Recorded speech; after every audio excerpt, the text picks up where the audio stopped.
Can you hear us, Joe? I gotcha. Can you all hear me? Fantastic. Awesome. Welcome back. Thanks for your patience. Yeah. There's always a bit of technical. Right. No And take worries at two, all. Lisa's coming back. Hello. I'm so Howdy, sorry. I was howdy. in a meeting upstairs, but I just wanted to jump in and say hi because we've been emailing and nice to see a Yes. face. Yes, How are nice you to meet going? you virtually. It's going great. How are y'all? Ah, very well. Better now that we're in the right session. There you go. That always helps, right? Yeah. Well, thank you so much. Thanks for your patience with us. And For sure. I'll be in touch afterwards anyway, but just wanted to introduce myself in person and have fun. And All I hope right, it's sounds like that good. too. And Bye. Joe, at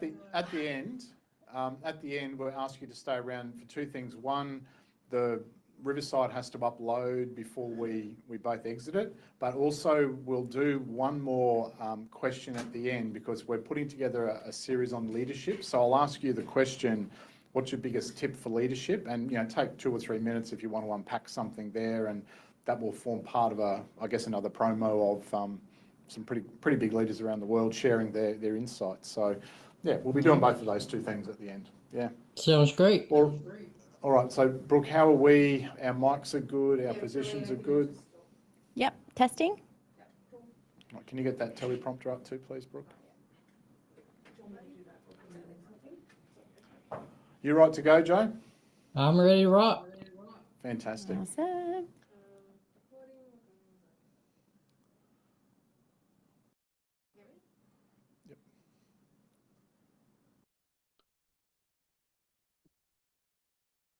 Hello and welcome to The Business Game, a podcast that moves the needle. I'm Steve Plummer. And I'm Kalina Stano. Before we get started today, make sure you like and subscribe wherever you're listening. Today we're joined by Joe Carter from Twinflame. Hi Joe, how are you? I'm doing fantastic. How are y'all?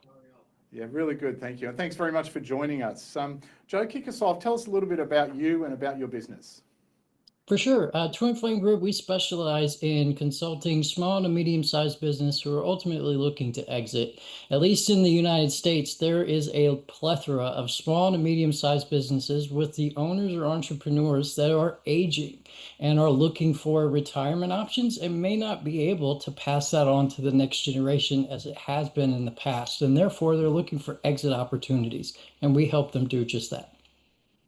Fantastic. Yeah, you're right. It is a growing market segment, isn't it? As the baby boomers and some early Gen Xers look to move on. So yeah, fantastic. Absolutely. Looking forward to diving into this with you. And Joe, before we do that, tell us a little bit about yourself before business. Who was Joe Carter before you started Twinflame? Ooh, before business, you're taking me back a little ways. Let me see. So in my youth, I played sports. So I played basketball as a point guard. I also did martial arts for many years. I was a 2-time national champion in Taekwondo.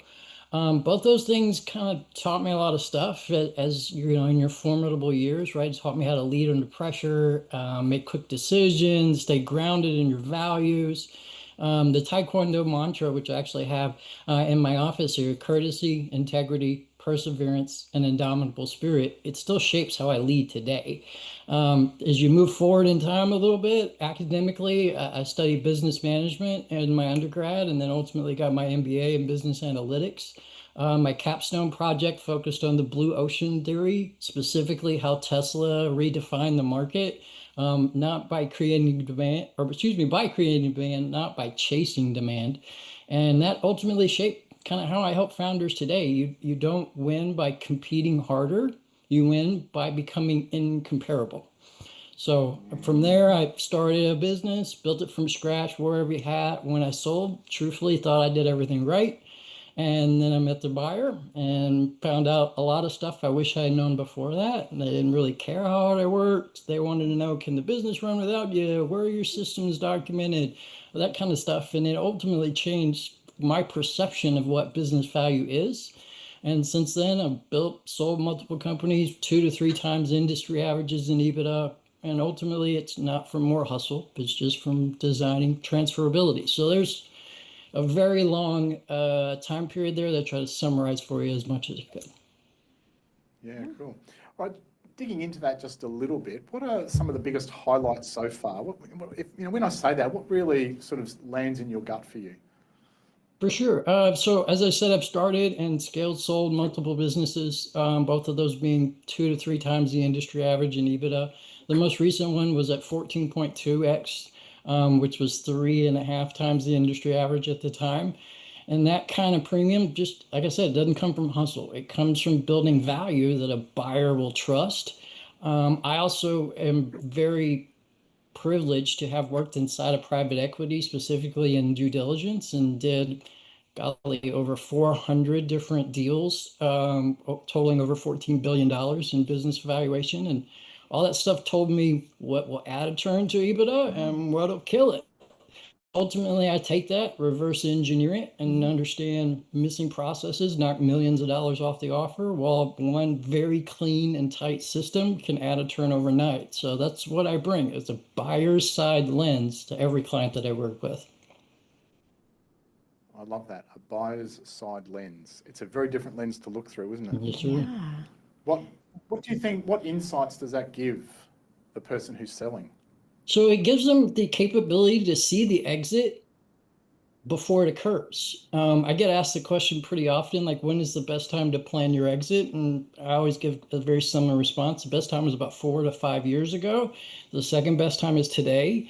If you can kind of plan your exit and understand what do you want out of it before the buyer walks in the room, you can reverse engineer a lot of those things. A lot of stuff that especially a private equity or a VC group will pay for, at least at higher multipliers, is not more revenue or stronger financial documentation. It is truthfully stuff that can just be easily replicated and scaled at a faster rate. And that is stuff that is fairly easy to implement once you understand what they are. Yeah. Oh, wow. And across the businesses that you've started and exited, do you have any like a big mistake or hurdle or something that rings home that you can go, oh, yep, I learned from that? There's a wry smile there going, Yeah. oh yeah, I got one or two, right? I got plenty. We all make mistakes, right? You live and you learn. Absolutely. Probably one of the earliest ones, my first business specifically, I held on to the wrong people for too long, kind of out of loyalty, not necessarily out of logic. It cost us momentum. It cost culture because everybody else was like, why is this person still here? Kind of thing. And it ultimately resulted in, now that I look back on it, it cost me 6 figures. So it forced me to build a tighter culture as I move forward that was built around accountability. And that's how I coach founders today is fire faster, hire better, and make people decisions from the lens of performance, not from the lens of comfort.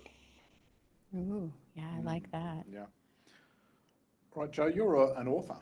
You've published a book that's called Driving, Not Surviving. So I'd love you to talk us through that because you've got four pillars almost, I could call it. You'll have your own language around that, but 4 pillars that really underpin the book. And it's almost like they are a tool or a success formula for people exiting at much higher, than the industry average. So can you tell us a little bit about your book? Definitely. Thank you for bringing that up. So within the book, we walk through what I call the 4 modus operandi. I'm kind of a crime buff. So modus operandi shortened is MO. And if you watch any like crime drama or whatever, the MO of like a serial killer is just the stuff that they repeat over and over again.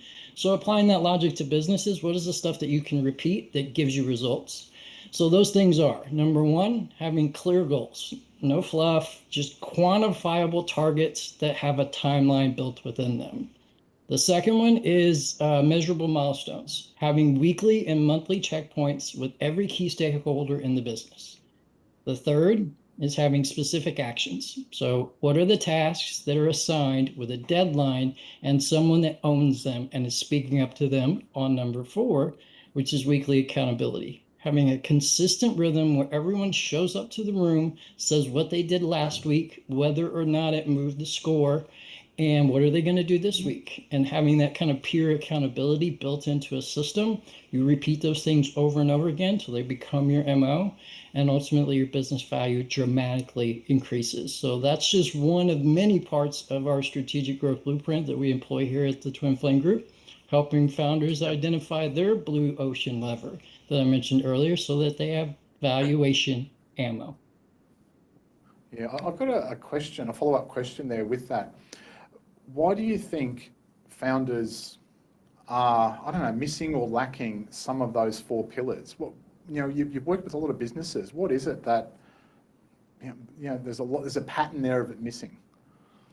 Yeah, it's a fantastic question, and everyone's slightly different, but the consistent theme that I see more often than not, and truthfully, I fell into this in my first business as well, is you start a company, you build it, you're successful, right? And there's some ownership and some pride in that, and it's very difficult to kind of let that go. So you become very dependent upon yourself to achieve results versus being dependent upon someone else to achieve them for you. And so you just keep running the circle, and no matter how good you are, no matter how hard you hustle, you can only do so much. There's only so many hours in the day. There's only so much bandwidth. So unless you replicate yourself, you're never going to be able to scale beyond a certain number, whatever that threshold is. And so that's the thing I see more often than not is the companies are founder dependent, and I need to help them become founder independent. Yeah. Is that the founder syndrome thing going on? And where they 100%. can't?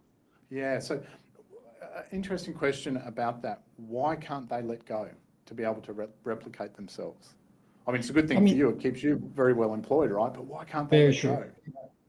Yeah, I think it's just you get into a routine where as like I said, you've built a company to a successful level, and there's almost this fear that if I hand it off to someone else, there's the chance or the potential possibility that they're going to do it slightly less good as I did it because I built it. And I don't want to upset this customer that I've spent years developing or lose this big contract or whatever. There's like this fear, that syndrome that you referenced. And so because of fear, you put yourself in a position of just spinning your wheels like a hamster. Yeah, that's interesting. We were talking about fear earlier today, and it's an interesting driver. They perhaps don't recognise that in themselves. Would that be a fair comment, do you think? I think it's totally fair. There is such a thing as a blind spot. And unfortunately, we have probably more blind spots on ourselves than we do anyone else. We're almost like kind of just by human nature more critiquing towards someone else than we might be of ourselves. And we just flip the mirror on it and we can go, okay, if I did X, Y, Z, like ABC, I will get the thing that I'm ultimately looking for. But in order to do that, I got to develop the people around me. And there's a rule of three that we employ within our strategic growth blueprint that helps them do just that. Yeah. Oh, wow. And when you're dealing with people who are exiting, but have you come across anyone who is really attached to what they've created and have struggled to let go? And how do you walk them through that? I love that question. And yes, probably more clients fall into that than anything else. One that comes to mind is a client of mine. It's B&B Roustabout. They're an oil field services company based in Utah. Very tenured company. They've been around for just shy of 30 years now. The company was started by a dad in a truck and ultimately built it up. He passed it on to his son. His son is now the majority owner at the company. And so as a result of it, dad worked really, really hard. Son learned from dad. Son only understands the way dad did it, right? And the way dad did it was he just worked really, really, really hard. He worked all the hours. He did all the stuff, right?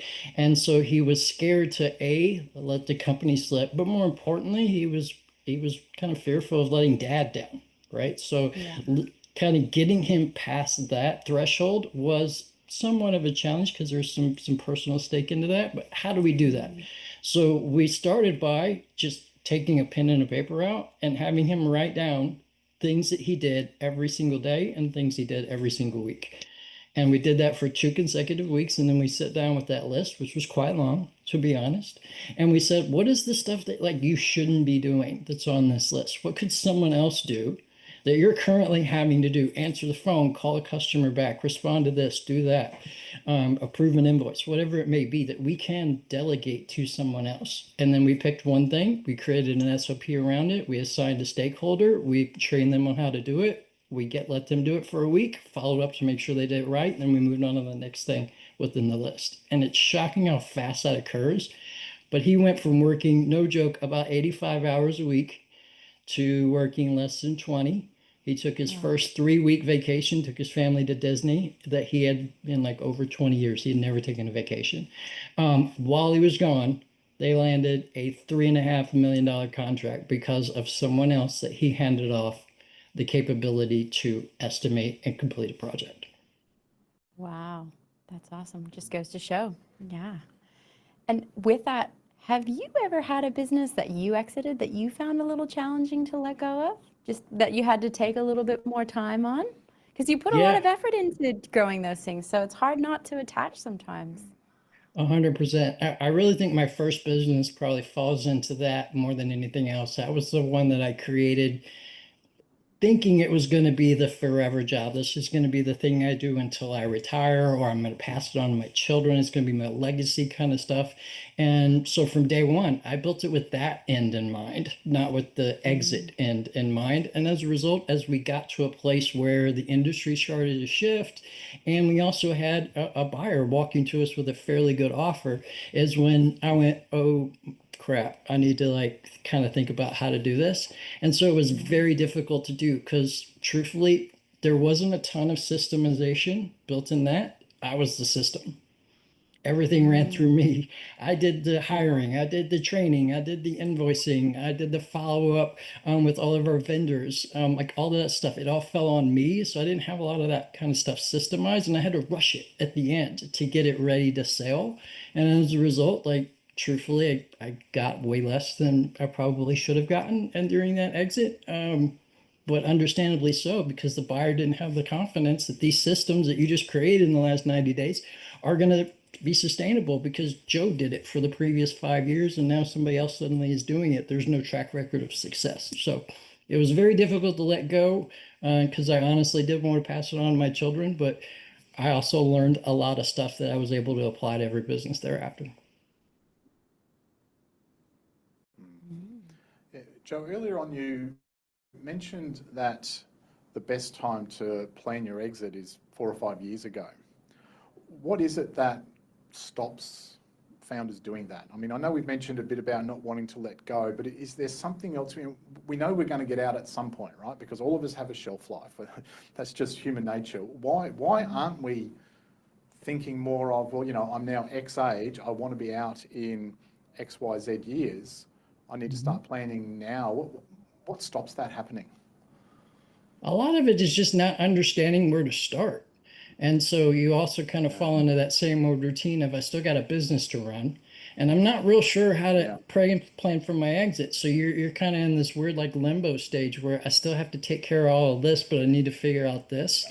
And unless you have somebody really strong that you can lean upon who has walked that path before, which is what we do, it's very difficult to navigate that stuff, because ultimately, if you try to do it yourself, I figured this out myself multiple times over, you're going to make some mistakes along the way.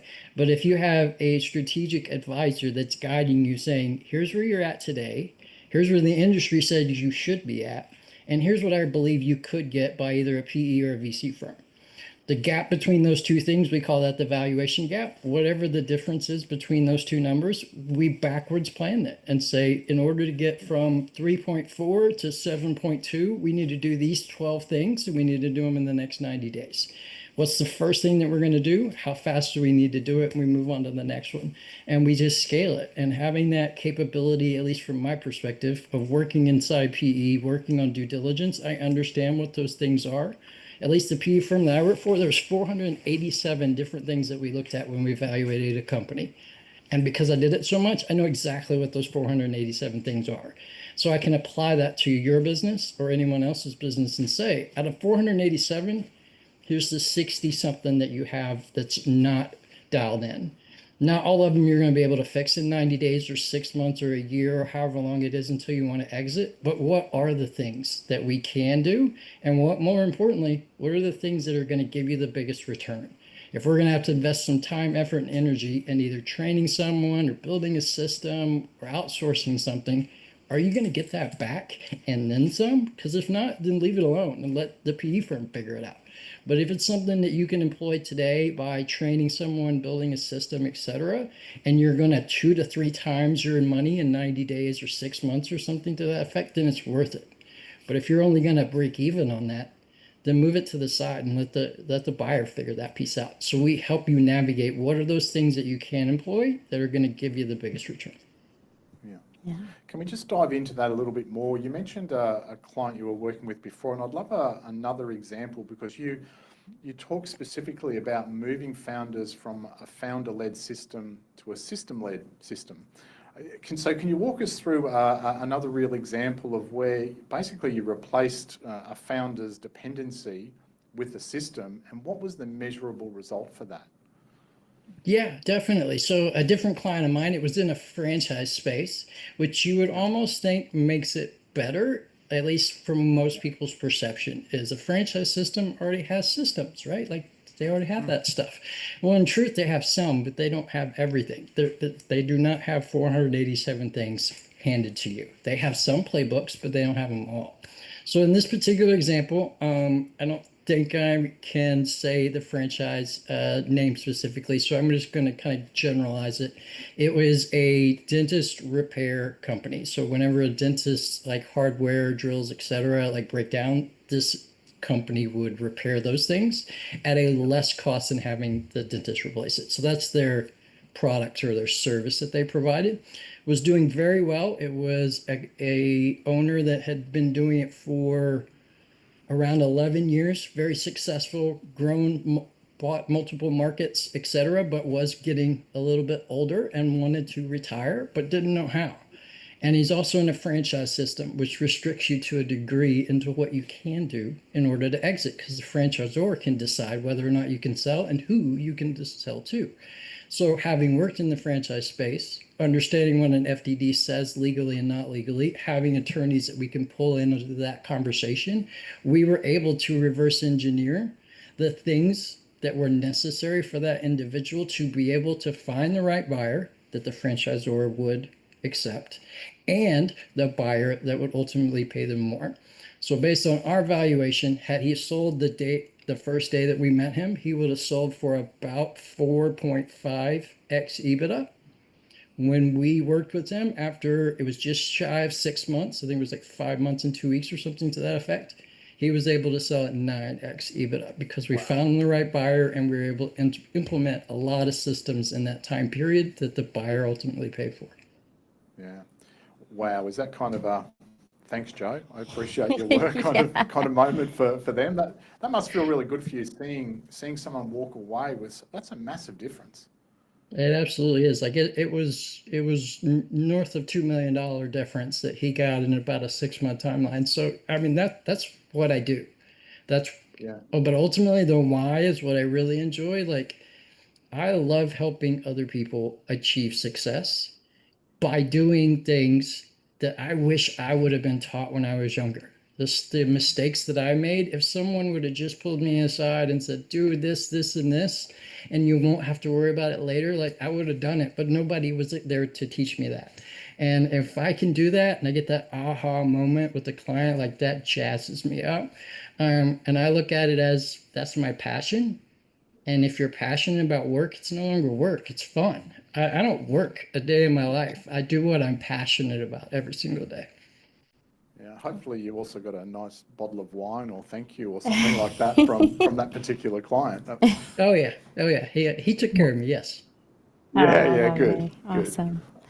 So, with all of the businesses that you've worked with, is there a common single operational mistake that you see amongst all of them? That we're human, we all have similar traits. Is there something specific that rings to mind for that? Yeah, definitely. I perceive it as this. Founders chase growth instead of chasing value.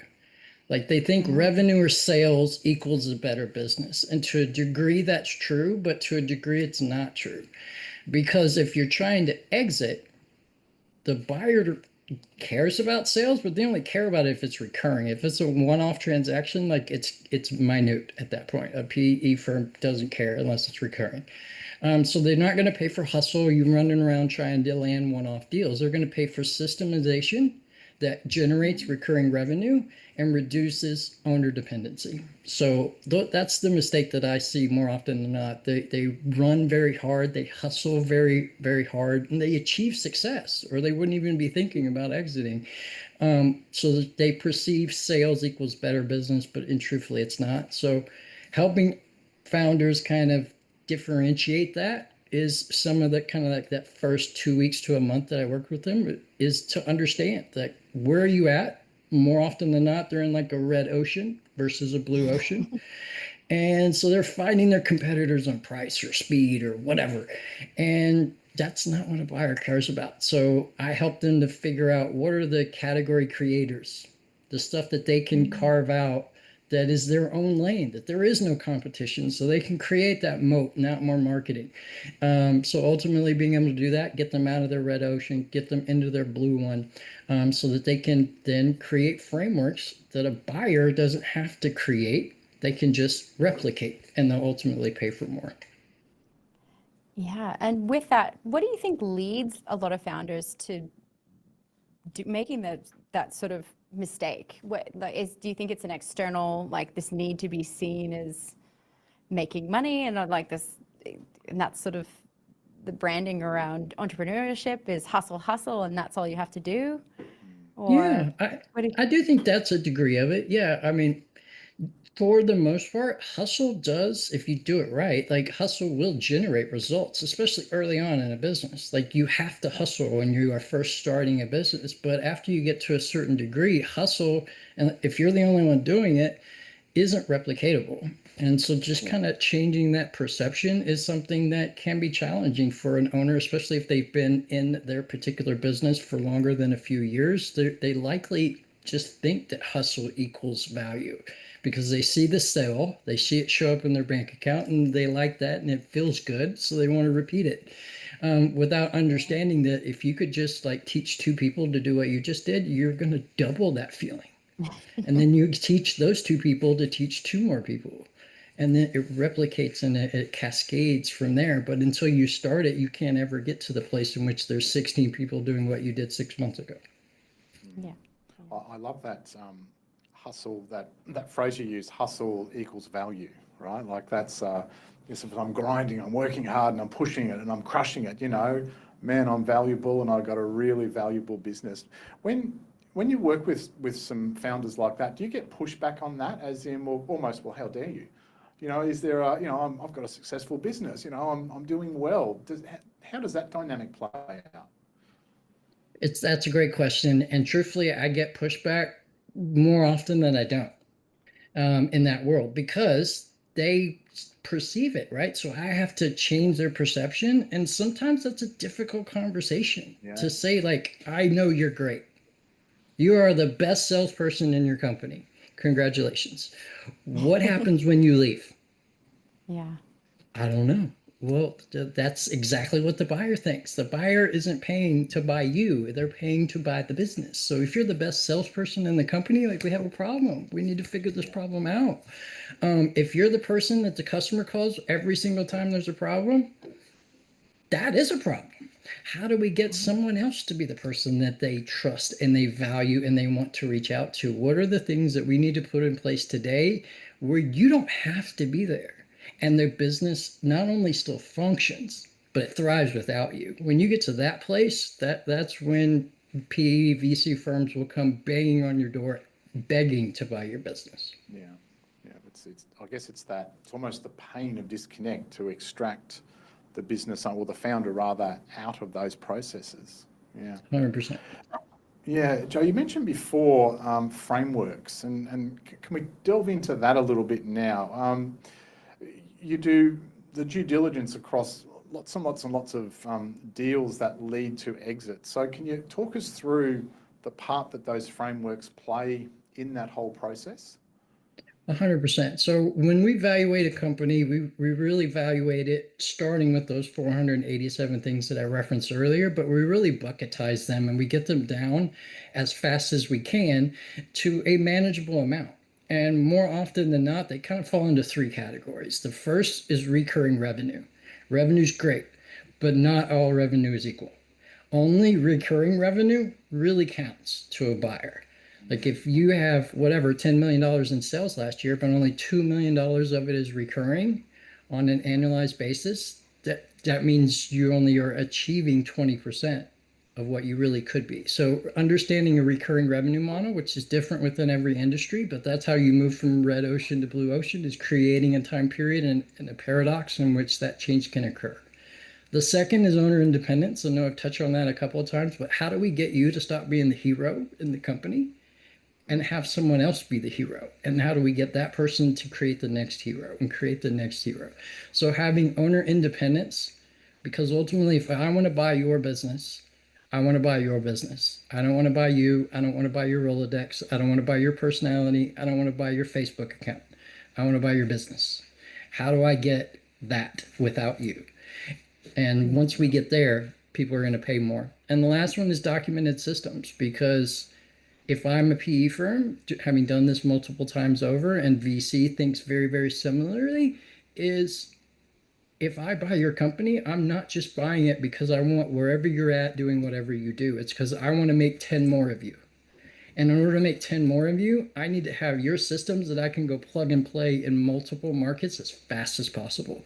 So the more stuff you have documented that is proven and proofed out, that I know I can grab and plug into a new market next month and it's going to achieve the same level of results, that's how you're going to generate business value. So that's how we reverse engineer an exit for all of our clients. Yeah, I've got a follow-up question there. That hero and switching the hero from founder being the hero to other people being the hero and replicating that hero. When the founder lets go of that and someone else in the business becomes the hero, what do you see happens change-wise for the founder? What does that look like, handing over the hero baton, if that makes sense? It makes total sense. And truthfully, it depends on the person and really the personality more than anything else. So I'll use one example.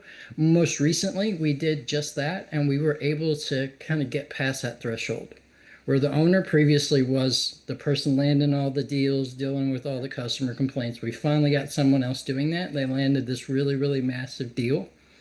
The next week on that weekly accountability meeting, the owner walks in and his head's down and he's like, kind of sad, right? Like somebody else is getting the glory that I'm used to getting, right? Yeah. So I had to pull him aside and was like, hey, what's going on? Like, what happened? Why are you not like super jet? I was jumping over the table, excited, ready to high five this person. Where's your energy? And I had a phone call. My wife was upset with me right before I walked in the door. I go, okay, well, like, let's figure this out so that you don't do it again, because the other person just had a win and we want them to replicate that win. So here's what we're going to do next. This person was like a really big like exercise buff.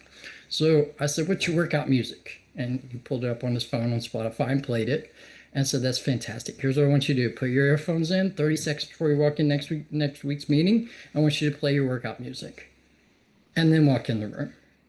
And he walked in with a completely different energy. And it was after that, when our one-on-one conversation, he was like, oh my gosh, I just didn't realize how my energy when I walk in the room radiates through my team. I saw what was last week. I saw what was this week. And oh my God, the team is so much more excited. So just having that aha moments, and it's different for everybody, but you figure out whatever that thing is, get them to an aha moment where they see what was and now what is. And when those two things intersect, they want to do that change. Now they got that jazzy feeling that they want to feel again, that they used to get about being the hero, because now they're their team's hero. Yeah. It sounds like what you help engineer for them is an identity shift almost. 100%. 100%. I'm interested to know, because of social media, there's a huge new wave of founder-led businesses. So the personal brand aligns with the launching of a brand. And it's super fun. I know that I've attached to businesses and support them because I love the founder story.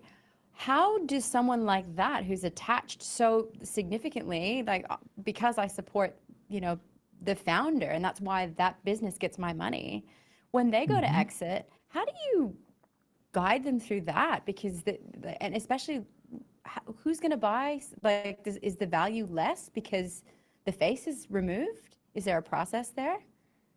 Yeah, I mean, without a process, will the price be less? The answer to that question is yes, because Yeah. if the celebrity founder is the terminology that I like to use, if the celebrity founder is the business and the celebrity is removed, it's not that much of a business anymore. So in order to do that, we need to figure out a way to replicate that individual. That person became popular, became social media influencer or whatever it may be by doing something and doing something so well and so consistent that other people like you gravitated towards it. So we need to figure out what are those things and have that individual bring that person along. So what we've been able to do in those types of situations is that celebrity founder, we found someone that we wanted to replicate that individual with. And every time they did a TikTok video or every time they were on a podcast, that person was with them. So there was this almost handing of the baton occurring that their audience got to see that this person is like really being backed by the celebrity that I trust, that I follow. And now as a result, I trust this individual much faster than if they came to me on their own because I already trust this person. And as a result, the rapport building and the relationship building and the trust factor actually increases faster than you would think. So is there a process to it? Absolutely. It's understanding what created that personality to begin with and how do we replicate that personality in someone else. All right, Joe, let's talk about your business. We've been talking about you as consultant and results. Let's talk about your business a little bit. I'd ask you to reflect on the year that your business saw its biggest year of revenue growth. What decisions did you make that drove that? And were there any trade-offs that you had to accept to drive that big year of growth? Yeah, definitely.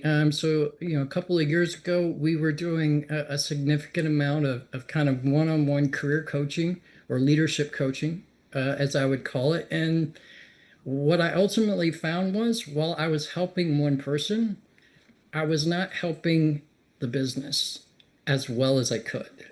So ultimately, what happened, what the shift was, is we stopped selling coaching and we started delivering infrastructure. Coaching is inclusive within the things that we provide to our client, but it is not the one and only service that we call upon or we utilize any longer. So that is when we began the process of creating our strategic growth blueprint that has coaching built into it, but also has all the PE processes built into it as well, so that we can do both. And by doing so, there was a little bit of a step back, more of a shift than anything else. But as a result, we were able to scale without losing depth. That year, our revenue grew 6.5 times compared to the prior year, and we were actually 3.5 times more efficient. So we were able to work with our clients more and therefore be able to help them achieve their results at a faster rate. So our average turnaround time was around 128 days, and it was able to be reduced to under 90. Wow. I'm curious, was there a moment or something happened where you go, I've got to make a bit of a shift here? Yeah, I mean, at the time, my team was not as big as it is today, right? So I was doing a lot of that coaching myself. I was developing someone else to coach my style, but they were not in a place where I could hand off clients to them just yet. So I was wearing two hats. And then I also have these clients that are coming to me looking for exit planning and exit strategy. And it was just, there's only so much time, effort, and energy that I have that I can put into. There's only 24 hours in a day. Like, I can't do all this stuff and this new stuff. So how do I do the new stuff with the old stuff and make it just as good, just as valuable, and actually better? And so that's what we did, is we transitioned our coaching into our business valuation and exit planning strategies. It's built within it, but it's not Joe doing it all. So I was able to hand that off. And as a result, my time was able to be applied more strategically for my clients. So it was definitely a shift, and it took a moment, certainly, but the results paid off substantially. There you go. And when you're in those moments where you're feeling like everything's kind of getting away from you, you're wearing multiple hats, because I'm sure it happens, throughout your career. Do you have anything that you do personally to ground yourself or bring yourself back to center so that you can make those well-rounded choices to pivot and see things a little clearly? Oh yeah, I think we all have to have our way to get away, right? Yes. And for at least for me, it's my wife. So the reason our company is called Twin Flame, it has nothing to do with the kind of stigma that is attached to it. There's actually like a very long-standing twin flame biblical thing behind it. So twin flame ultimately is a mirror soul. It is someone that is literally your polar opposite, your yin to their yang. And that is my wife for me. So she is my grounding stake. She is the one that can bring me back to center faster or easier than anyone else. And so I prioritize time with her so that I never get it to a place where I am off. So my calendar is literally built around the time that I spend with my wife, and then I work backwards from there. Babe, when is date night? When are we going to the state fair? When is our granddaughter's next dance recital or next modeling shoot? I put that on my calendar first, and then I work backwards. Now I know what my availability is for my client. So as a result, and it's something I had to learn the hard way, but now, because I prioritize that, I never get to a place where I feel overly stressed or therefore can't show up for my client in the best way possible. Because if I'm not aligned and I'm not there, I can't show up all the way. And if I'm not going to do it all the way, I'm not going to do it. I'll tell my client, like, I can't give you what you are looking for. Like, I'll hand you off to someone else. Here's another company that can do it better than I can. I do that all the time because ultimately, my time for my wife, extended family as well, is more important. So if I get to a place where I cannot do that, then my choice is always going to divert to that. So that's how I stay grounded. And I mean, there's plenty of other stuff I do, but that's the most consistent thing, and that's the highest level of priority. That's such great advice, is creating your calendar around the things that mean the most to you. And then you fit everything else into it. Because a lot of people do the opposite, right? Like, oh, shoot, I've got to squeeze some time for date night. Hey, can we reschedule? So that's really great advice. I love that. Yeah. Is that something you coach your clients on too, Joe? As in, here's one thing I do. I mean, there are many ways to be right, but how does that land with your clients when you take them through that kind of process? Yeah, I love that. So the very first conversation that I ever have in our like initial consultation with the client, I really ask them to bucketize their goals into 3 categories. What's your professional goals? What's your financial goals? And what's your personal goals? And I purposely say personal for last, but then every conversation thereafter, we always start with personal, because my goal is to have them shift to them understanding that personal leads to everything else. You can't be successful professionally or financially unless you have your personal stuff taken care of, because at some point it's going to filter through. But more often than not, I have to help them connect those dots. But by doing so, I'm able to understand what their personal goals are. What are the things that are most important to them? That's how I knew this client was a really big exercise buff, because it was the stuff that we talked about during every one-on-one call. How'd your workout go today? Was today legs or was it your arms? Did you do that 1 mile? When are you going on that marathon again? And as a result, I knew that was important. So I knew that was something that was very easily able to be worked in to his day-to-day at work. What's your workout music? Let's play it right before you go into work. And it's those kinds of stuff that it almost becomes second nature, but you have to prioritize it first. Yeah, love that. That's really strong. You've shared a lot of wisdom, Joe. I'd like to lean on that a little bit more before we finish. And so I've got a question. What's one piece of advice you would give to your younger self starting your first company? And also, what would be one metric you would track differently now based on all that you've done over the last 25 years? Ooh, that is a great question. So the one piece of advice I would give to my younger self would be begin with your end in mind. I began with wanting success early on in my career, and the way that I defined success at that time was driven in the kind of financial aspect of those 3 tiers that I just talked about earlier. And I would say define your personal goal first, and have it align with your professional goal, and the financial stuff will figure itself out. So that would be my kind of highest level thing that I would provide to like my 18-year-old self is what's the most important thing personally that you want to achieve in your life, and figure out a way to do that, and that above all else. And then in terms of, I'm sorry, what was the second part of the Oh, the question? I got metric. off on. So what would be one Oh, metric metric. you'd say differently? Yeah. Yeah. Okay. So from a professional level, a metric that I track today that I didn't track back then that I think does make a humongous difference is revenue per employee.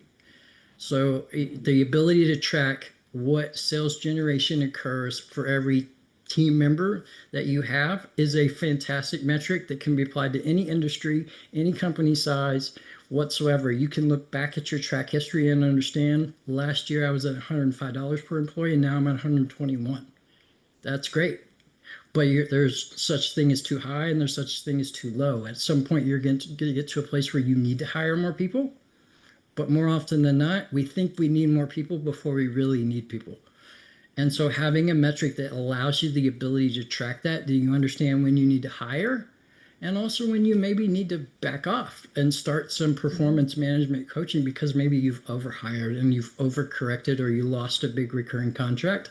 So if you can track a metric that doesn't change with the season, that doesn't change with anything else, that is sustainable, such as revenue per employee, it is something that can be applied very easily. And I wish I would have known that back when I was like 18 to 21 years old. That would have been fantastic.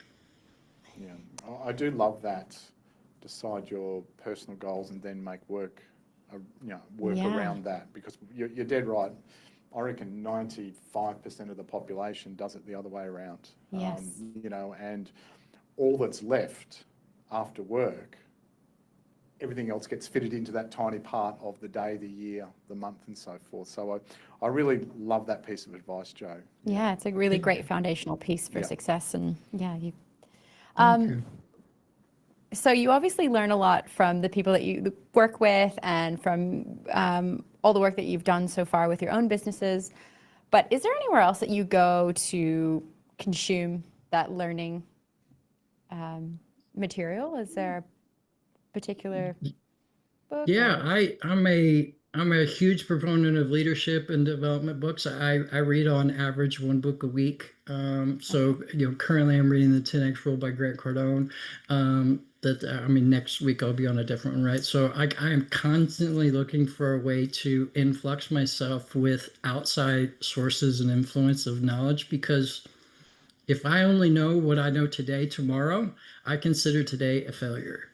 I need to know tomorrow more than I know today, and I better know more today than I knew yesterday. And if I apply that logic every single day, there's a constant evolution that's occurring, and that cannot occur unless I'm intentional about my learning. So that is the way that I intentionally learn, is I go find a leadership book. Every client that I talk to, I say, hey, what was the most recent book that you read? Did you like it or not? If they liked it, like, I'm going to go buy that book, or I'm going to order on Amazon so it's at home when I get back. I'm going to constantly have something that I'm wanting to consume. So that's at least my intentionality around it. Yeah, awesome. And with those books, do you start your day with learning or do you finish your day with learning? When do you carve out time to read that book? I find, at least for myself personally, evening reading is better for me. I have a very high kind of energy level that occurs in the beginning part of the day. Everyone asks me, like, how many coffees have you had today? And the answer is zero. Like I don't caffeinate. I'm just naturally this energetic. So I need something to help my brain and my body to kind of start to wind down towards the ending part of the day. And I find that reading is a fantastic way for me, myself personally, to do it. Although I've had plenty of clients who love to start their day with it. So just for me personally, it helps me wind down at the end of the day. Joe, you've shared a lot of advice and wisdom. If people are going, gee, I really like what Joe has to say, are there any specific industry groups or you work with more often, or you don't work in this industry? What sort of niches are you a specialist in, or is it any? Yeah, truthfully, it's any. I've worked with a total of like 27 different industries. Certainly, there is some that come to me more often than not, just simply from a referral basis. Like if I'm helping a founder that's in a retail space, traditionally they're going to know other founders that are in a similar industry. And if I do well with that client, they're very likely to refer me to someone else. And just naturally, as a result, that person's probably going to be in a very similar industry. But there's never been an industry in which we have not been able to help. And if I go back to the private equity days, those 400, north of 400 businesses that we evaluated, like they were probably over 100 different industries that at least at some point or another, I was able to look at the valuation numbers that they had. So I would say any. There's certainly some industries that we have worked with more often than not. Those traditionally are kind of retail space, service-based industries, whether that be landscaping, oilfield services, etc. And then the third being food. Whether it's restaurant, quick service, or fast food, those are kind of the top three most consistent industries that we deal with. But there's been many, many others in addition to that as well. All right, fantastic. And Joe, where can people find you and Twinflame online, and how can they reach out to you? Definitely. So you can find us on pretty much any social media platform. We're very heavy in LinkedIn, Facebook, Instagram. We certainly have a website, twinflametx.com. But from a social perspective, because that is probably the fastest way to find us, look us up on LinkedIn, Instagram, send us a DM, say Blueprint on it. I will, at no cost, we'll do a strategic business valuation on your current company and tell you the 10 things that you can do in the next 90 days that can turn your business valuation up. So throwing that out for Wow. free. Fantastic. Oh, That's amazing. really generous of you. Can you repeat that just so people do actually hear it? 100%. Definitely. So find us on LinkedIn or Instagram. Send us a direct message saying Blueprint, and we will do our strategic blueprint, which is a business valuation on your company at no cost, and give you the minimum of 20 things that you could do in the next 90 days that will increase your business multiplier. Fantastic. Thank you, Wow. Joe. All right, we always finish our guests with some rapid fire questions. So we're just looking for 1 or 2 word answers, maybe a sentence. So number 1, are you an early riser or a night owl? I am an early riser. Okay, number 2, the CEO or the leader who was most inspirational to you? Christopher DeClerc, he was my first leader at a company called Radio Shack, which is probably aging myself there. But Yeah, Christopher wow. DeClerc, shout out to you. Yeah, fantastic. Who or what couldn't you live without? My wife, Holly Carter. Correct answer, by the way. Thank you. Yeah, iPhone or Android? I'm an iPhone. Okay. What was the last book you read?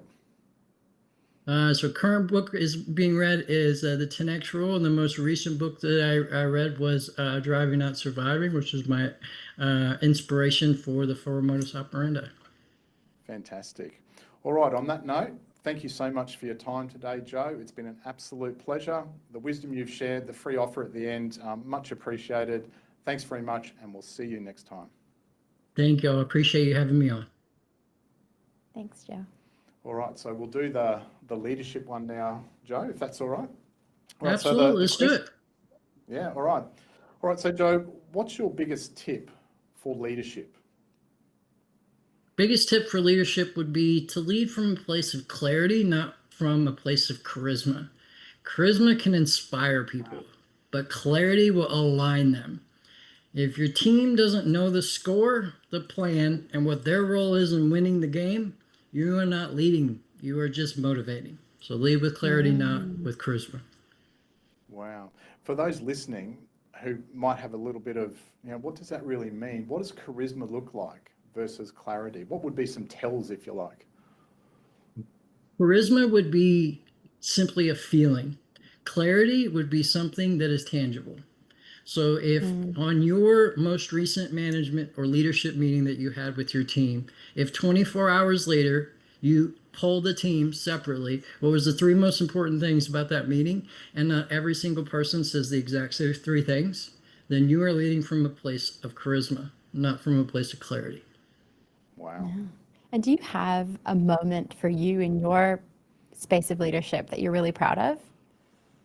Yes, definitely. So the place that I am most proud of is there was an individual, his name was Philip, that I was able to hire during my first business ownership opportunity, and worked with him, developed him as a leader. I still know him to this day, but he reached out to me roughly 5 years after he had left the organization, after I had exited that particular company, wanted some personal development advice. I was able to assist him, and ultimately that individual went and became an entrepreneur. He is currently on pace to exit his company at over $125 million, which would be more than 15 times the EBITDA average for his industry. Oh, that's incredible. Wow. Oh my Wow. gosh.